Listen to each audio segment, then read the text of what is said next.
Enseigner et pratiquer le français avec la culture nerd, oui c'est possible, et non, ce n'est pas que pour les enfants. J'ai choisi d'enseigner le français, donc je travaille avec des adultes, et j'ai choisi d'utiliser beaucoup la culture nerd, que ce soit dans les contenus un petit peu que je fais en classe, les activités, ou également dans ma manière d'enseigner par exemple la grammaire. J'utilise pas mal d'analogies nerd. D'ailleurs, je vous mets en description, il y a un petit guide, je vous ai mis 3-4 analogies que j'utilise particulièrement, que j'aime bien. Et ça marche. Et mes apprenants qui sont donc adultes adorent ça et ça fonctionne vraiment très très bien. Et donc dans cette vidéo, je t'explique pourquoi j'ai choisi de faire ça et pourquoi ça marche. Donc 5 raisons pour lesquelles c'est cool d'utiliser la culture nerd en classe de FLE. La première raison, et c'est assez spécifique aux adultes pour le coup, c'est que c'est des sujets qui changent et surtout qui changent du quotidien, de la vie quotidienne et qui permettent de s'évader. Autant pour le prof que pour les élèves. Les adultes, de manière générale dans la vie, on est tous ultra stressés, on a tous le travail, la famille, les enfants pour ceux qui ont des enfants, etc. Enfin, tout le temps sous une pression incroyable. Et en fait, pouvoir s'évader un petit peu, pouvoir parler de choses, voilà, un petit peu nerdy, on va parler de jeux, on va parler de fiction, on va parler de séries, on va parler peut-être culture et histoire, mais des choses dont on parle pas souvent, genre les pirates, les sorcières, la chasse aux sorcières, etc. Et pouvoir en fait aborder ces sujets-là, ça permet le temps d'un cours de ne pas parler du travail, des problèmes quotidiens, etc. De pouvoir un petit peu profiter du cours pour apprendre, oui, mais aussi permettre au cerveau un petit peu de relâcher un peu de pression. Et d'ailleurs, ça m'amène à mon deuxième point qui est ça permet de mieux gérer certaines tâches qui peuvent paraître difficiles. Pour vous donner un exemple qui n'a rien à voir avec les cours, j'ai une copine qui, voilà, elle m'a dit, moi mon travail, j'ai énormément de travail, j'ai des tâches en fait ultra stressantes et tout, et elle a décidé de voir son travail, voir les tâches, sa to-do list un petit peu, comme une quête de jeux vidéo. Et ça l'aide en fait à compartimentaliser, ça l'aide à mieux gérer du coup le stress, à avoir des petits objectifs et ça lui permet de gérer.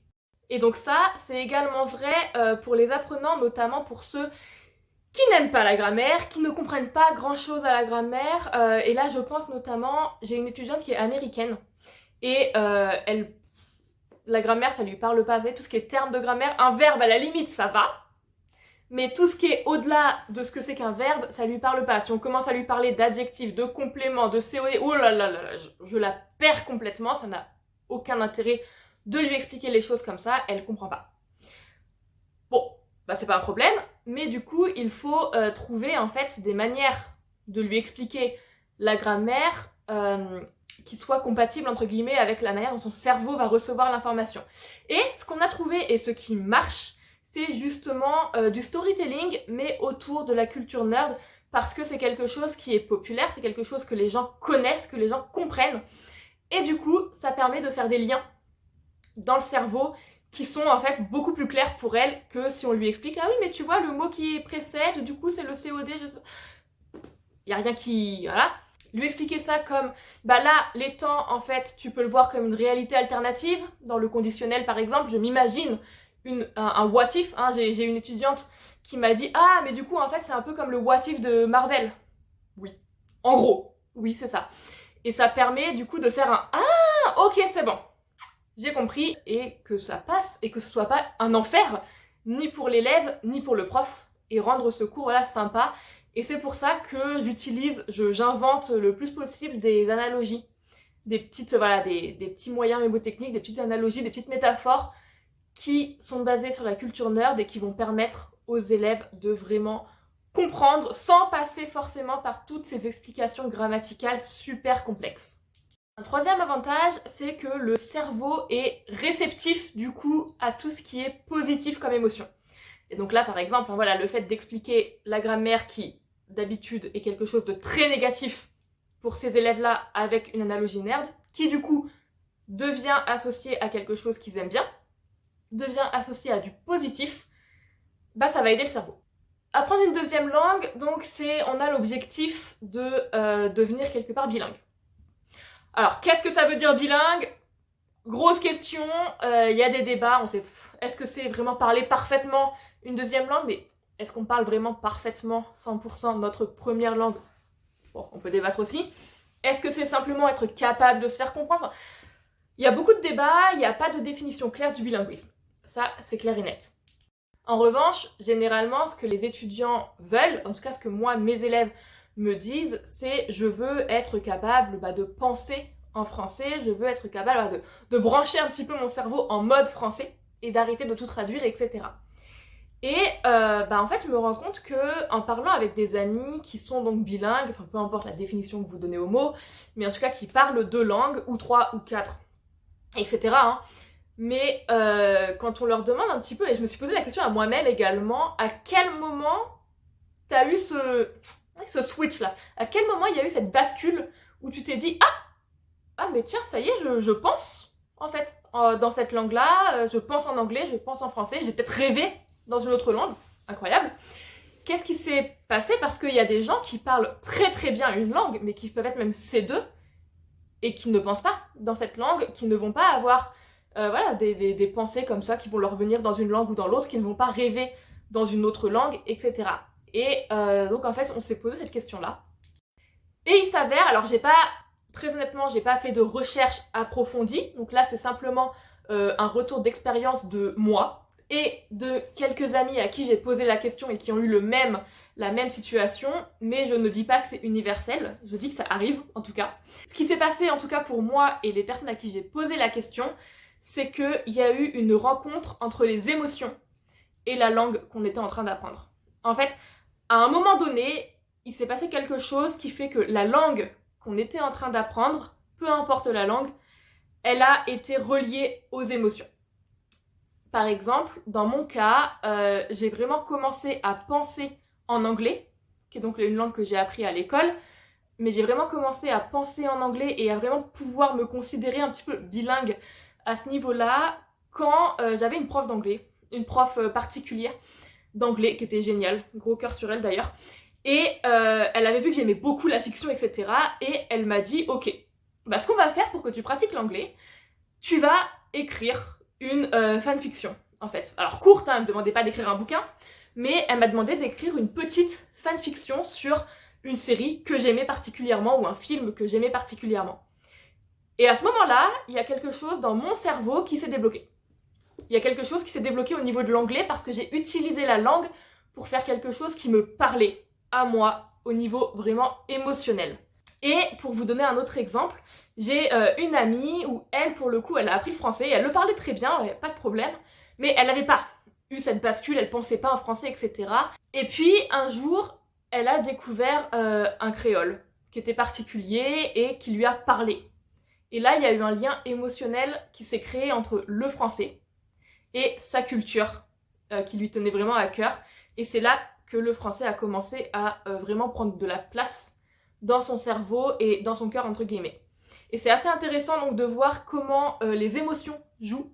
Et c'est pour ça, du coup, qu'utiliser des thèmes, des activités, des choses qui sont créatives, qui vont parler aux étudiants, ça peut les aider à avoir également cette bascule. Alors c'est pas garanti bien sûr, hein, ça dépend vraiment, chaque personne est différente, chaque cerveau est différent, mais en tout cas ça peut, selon les personnes, être un moyen également de rendre le cerveau plus réceptif à la langue. Et de la même manière, hein, et ça c'est super connu, il y a plein d'études, le cerveau est ultra réceptif à tout ce qui va être ludique, à tout ce qui va être jeu, tout ce qui va être amusant, ça marche. Donc forcément, pouvoir rendre les cours plus créatifs, mettre plus de jeux et rendre ça amusant, ça va forcément aider les apprenants à mieux se concentrer et à mieux appréhender la langue. La 4e raison, c'est tout simplement une ouverture sur le monde en fait, parce que la culture nerd, il y a le mot culture dedans quand même, et donc forcément ça va permettre des échanges qui sont ultra riches.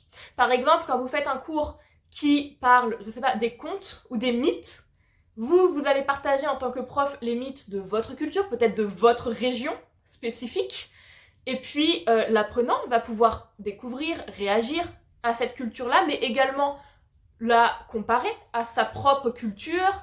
On peut trouver des comparaisons, on peut trouver des différences, des points communs. Il y a vraiment quelque chose au niveau culturel de super intéressant qui se passe.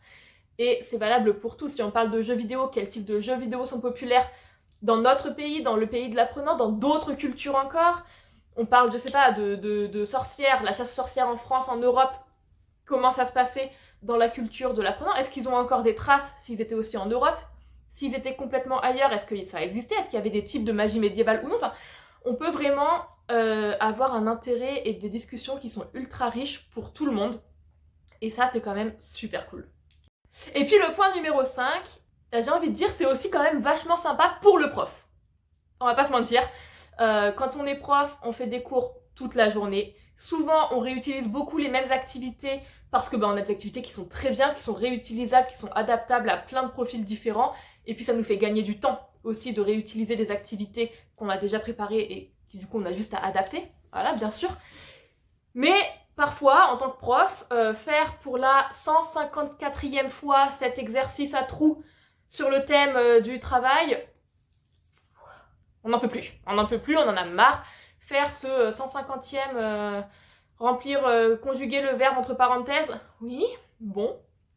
Alors, il y a des moments aussi où le prof lui-même en a un petit peu marre de faire tout le temps la même chose et a envie et a besoin que ses cours soient, quand ça s'y prête bien sûr, plus sympa, plus fun, plus créatif, de pouvoir vraiment s'amuser aussi en cours et pouvoir faire des choses avec nos apprenants qui changent et qui nous changent aussi de notre quotidien, et ça c'est aussi très important. Donc c'est bénéfique pour le prof, c'est bénéfique pour l'élève, c'est bénéfique pour le cerveau de tout le monde et pour l'ouverture culturelle un petit peu de tout le monde.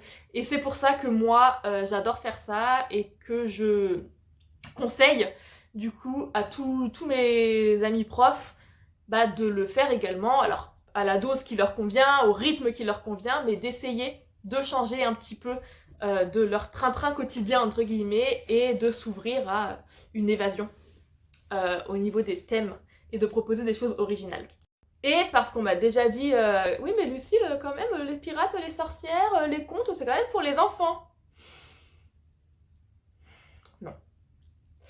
Non. Non, je veux pas, voilà. On m'a déjà dit ça, la réponse est non. Non, c'est pas pour les enfants. Enfin, oui, c'est pour les enfants, mais pas que.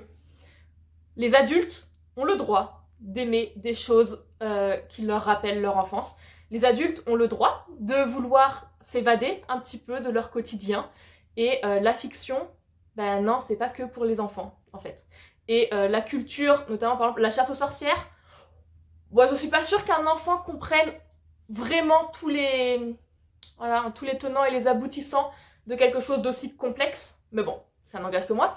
Donc non, c'est pas que pour les enfants, et peut-être que les adultes vont pas avoir tendance à le demander à leurs profs, mais ils vont être vraiment très contents pour la plupart quand on leur propose ce genre de thème.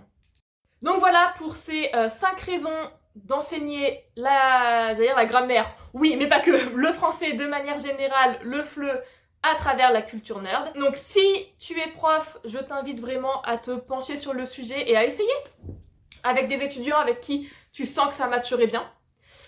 N'hésite pas à aller faire un tour sur mon site. J'ai une newsletter, je lance des box thématiques, donc des unités avec des ressources justement sur des thèmes nerds pour que tu n'aies pas à tout préparer parce que je sais à quel point ça peut être long et difficile. Donc ça sort bientôt. Et puis je vais aussi lancer mon blog pour te donner plein de petits tips, de petites idées, etc. pour mettre en place des choses dès maintenant et tester et voir si ça peut te convenir et convenir à tes élèves.